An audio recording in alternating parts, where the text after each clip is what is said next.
تو میرے بھائیو، ایک اپنی عبادت ٹھیک کرو، نماز، روزہ، حج، زکوٰۃ، ایک اپنے اخلاق ٹھیک کرو۔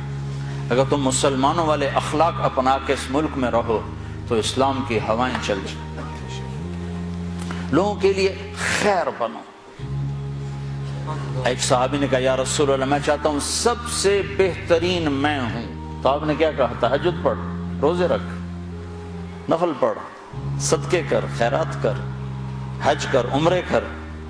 آپ نے فرمایا لوگوں کی خدمت کر، تو سب سے بہترین انسان۔ اچھے اخلاق۔ ایک نے کہا یا رسول اللہ، میں چاہتا ہوں میرا ایمان کامل ہو جائے، مکمل ہو جائے۔ تو آپ نے فرمایا تو اپنے اخلاق اچھے کر، تیرا ایمان مکمل ہو جائے گا۔ تو بھائیو، نماز روزے والے تو بہت سے مل جاتے ہیں، داڑھی پگڑی والے بھی بہت سے مل جاتے ہیں، اخلاق والے کوئی نہیں ملتے۔ معاف کرنے والوں سے دنیا خالی ہوگی، درگزر کرنے والوں سے دنیا خالی ہوگی۔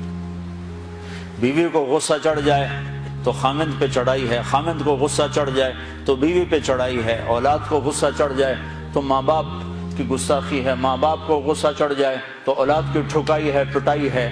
یہ نہیں دیکھتے کہ یہ تربیت کا تقاضا ہے یا نہیں ہے۔ بھائی بھائی سے تمہارا کیا رونا رو۔ ہمارے سامنے ہمارے علاقے میں یہ دو بھائی دیواریں ساتھ ہیں، ایک مر گیا، دوسرے کا مجھے پتا چلا اس کے جنازے میں نہیں جا رہا۔ میں نے اس کے بیٹے کو بلایا، میں نے کہا مرنے کے بعد تو سارے جھگڑے ختم ہو جاتے ہیں، چلے جاؤ۔ کہ نہیں جی ساڑی بنی نہیں ساری زندگی ہون کی بنانا۔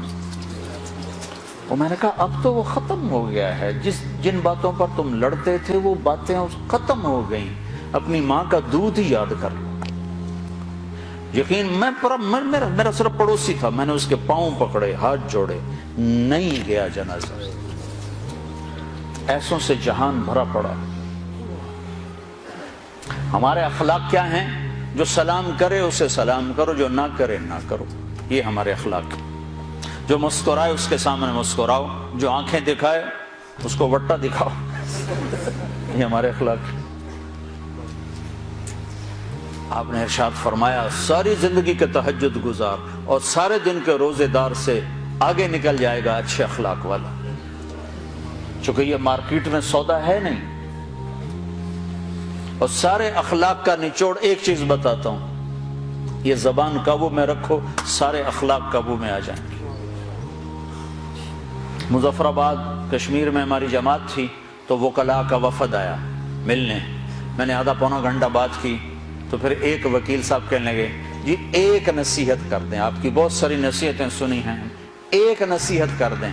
تو میں نے اب مجھے دیکھو، میں نے کہا یہ زبان قابو میں۔ کہا نہ کوئی اور بتائیں، کوئی اور بتائیں، کوئی اور بتائیں۔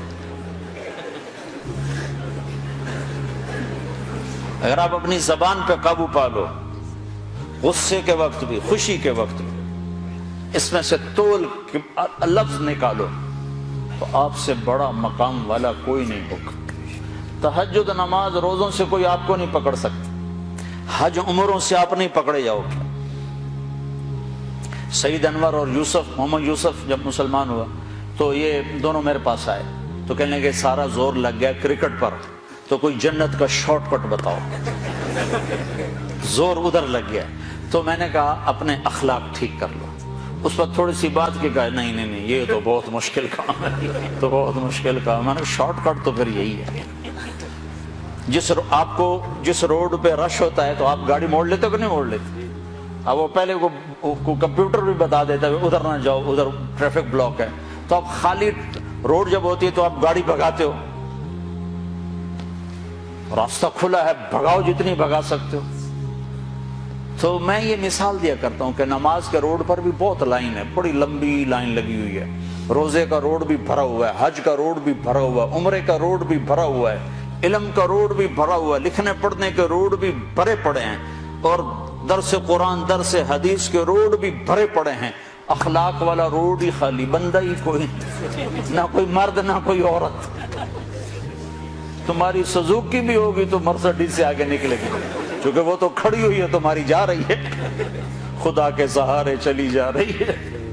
نہ ڈرائیور کو خوبی نہ انجن کا کمال۔ ہمارے یہاں جب پرانی بسیں ہوتی نا اس کے پیچھے لکھا ہوتا ہے نہ انجن کی خوبی نہ ڈرائیور کا کمال، بس خدا کے سہارے چلی جائے۔